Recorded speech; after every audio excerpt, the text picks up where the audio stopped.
Jump Apex is one of my favorite maps, and many people's first T5. The map tests you on a variety of techniques, and the jumps are satisfying to hit. Apex is a good challenge after you've completed all the courses in JA2 a few times over. I'm going to skip over the first 3 jumps because they're significantly easier than the rest of the map. If you find yourself struggling on them, it'll be worth your time to practice other maps first so you can come back to Apex more capable. Jump 4 is a sink into wall shots into a strafe. Use the walls to maintain a speed and height that will help you for the strafe at the end. You'll almost certainly want to hold S briefly before the strafe, since you'll be going way too fast to make the sharp turns that the strafe requires.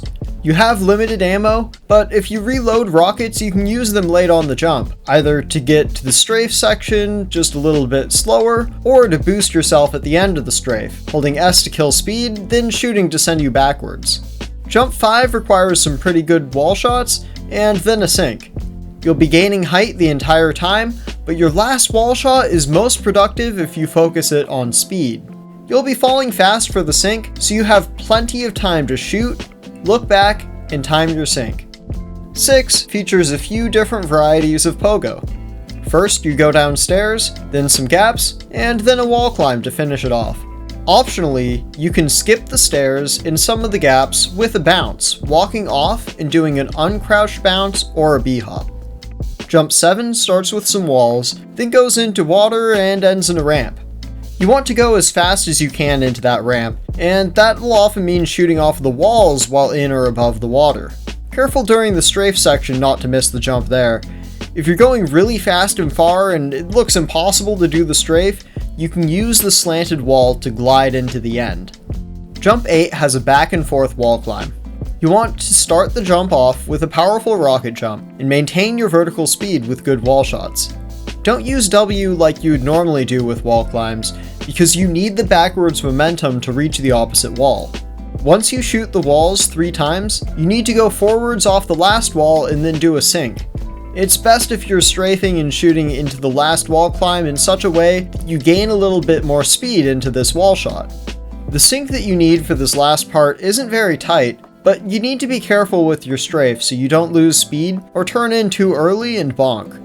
If you land in the spot where you sink and you don't actually get a sink off, you can go and build another double using the wall. Just be careful not to touch the red part since it will reset you. For some people, building a double here may just be harder, so you might just be okay resetting the jump.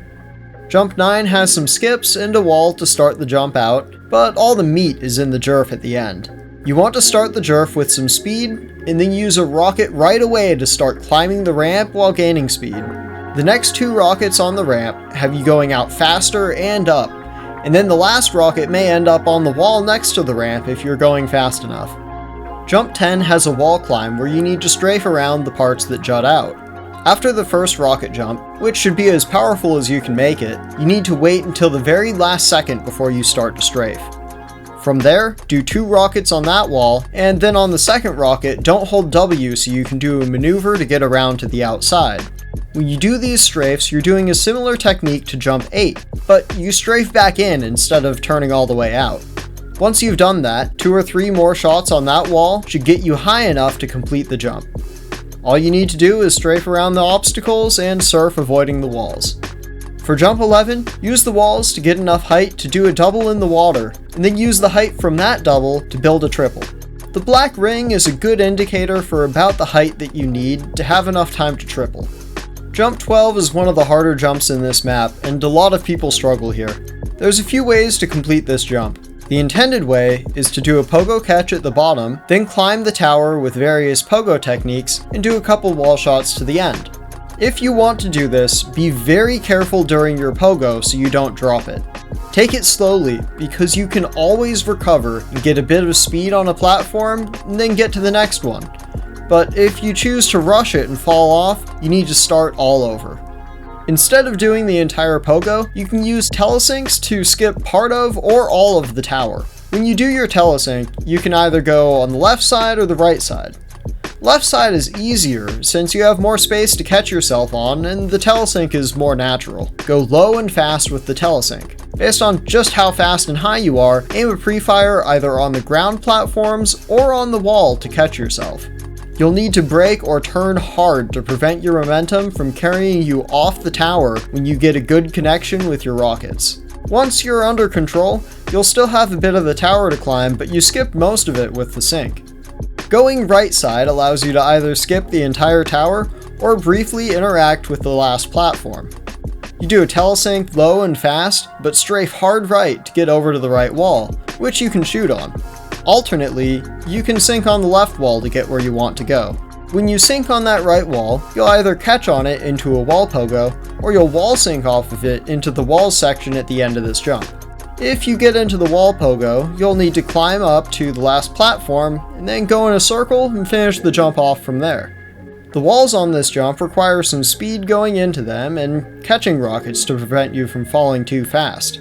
You will be slightly falling when you do these walls, so it's important that you have enough speed and good enough walls technique that you can get to the end. Jump 13 is all about the speed shot.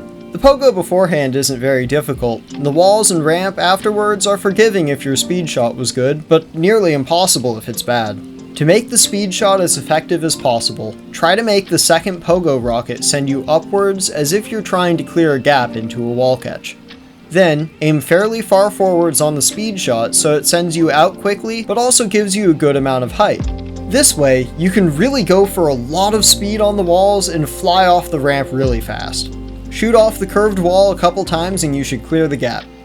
Jump 14 was intended for you to do 2 speed shots, but you don't actually have to do any. Instead, pogo into the strafe to land on the first platform. Normally you'd speed shot off this platform, then again on the one after it. One option after landing on the first platform is to do a rocket jump, then a speed shot on the second platform. From there, you can either do a skip or a wall shot to get enough speed to do the strafe.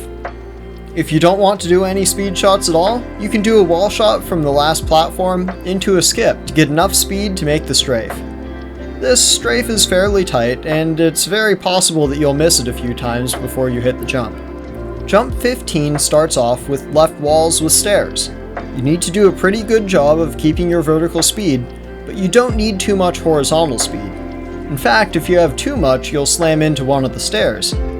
For your last rocket on the walls, go ahead and send yourself out a little extra fast, because you'll need some speed to make it as far out onto the platform as you can. For your sink, you're falling pretty far, so you'll either need to aim very late or wait a little extra on the ground to get a good sink. From the sink, you need to strafe to the wall and do 2 stair wall shots on that wall. The reason you wanted to be far forwards when you do the sink is because this will let you get to the first wall earlier and keep more of your vertical speed when you do the wall shots. Jump 16 is flat walls that start off with a telesync. There's a decorative indicator at the start of the jump that can tell you where to shoot your pre-fire.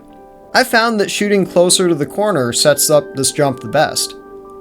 When doing the wall shots here, you have several options. The walls on the right can be shot except for the glass, meaning that you can use the gray area for a third wall shot if you want.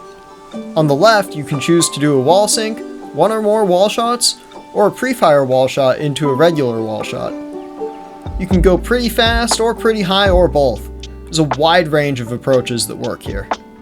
On jump 17, you do a pre-fired wall sync into a wall catch. Timing this sort of jump purely off of instinct is quite difficult and often relies on luck. Instead, you'll probably want to employ a timing strat that will help you start the part of the jump after the pre-fire at the same time every attempt. The best way to time this jump, in my opinion, is to step to the left of the door that teleports you to the other side, then shoot your pre-fire, holding M1 to keep shooting. Walk through the door while holding M1, and start your rocket jump after you've shot a dud rocket. This will line you up for a well-timed sync that gets you a great distance consistently. Other timing options are switching to the shotgun while holding M1 and listening to the sound of it shooting before you switch back. Or you could do the strat that I mentioned earlier, but be further forwards on the door. This has the disadvantage of having your pre-fire hit you just a little bit before your normal wall shot does. If you're having trouble figuring out where to aim your pre-fire, you can use R_clear decals in console to remove all of the rocket marks, then just do the walls without the pre-fire to see where your rocket lands. The sink doesn't need to be too strong, so go ahead and aim a little lower and to the right of that, so your rocket boosts you in the right direction, but won't harm you if you don't go quite as high. Chances are you'll need to do a triple catch, so start pre-firing the wall pretty early. Judging your speed and getting the right aim to get a triple wall catch will require some practice and trial and error. Jump 18 starts with a crouched bounce, then after a wall shot you start a wall climb. Once you're on the back wall, the indicator prompts you to turn 180 and pogo over to the water and sink. I'm not sure if Obsidian intended you to be able to go back down and do a water triple, but it's certainly possible and much easier than doing an upwards double on the wedge to make the jump. Just triple, shoot off the wedge, and soar over to the end. Careful you don't land on any of the buildings. They all have teleport triggers that send you back to the start of the jump. Jump 19 has some walls, skip platforms, a double, and then a quint. You can avoid the skip platforms entirely and use the wall on the right instead. I tend to use the walls, but sometimes I'm aligned for a skip just right, and I'll opt to use that instead. You can look back for your double to make it a lot easier to time. Strafe, and then stop yourself mid-air for the quint. After you land on the midway platform, don't walk off right away. Your bundle's too high and it'll never catch up to you. Instead, stop for a split second and then walk off.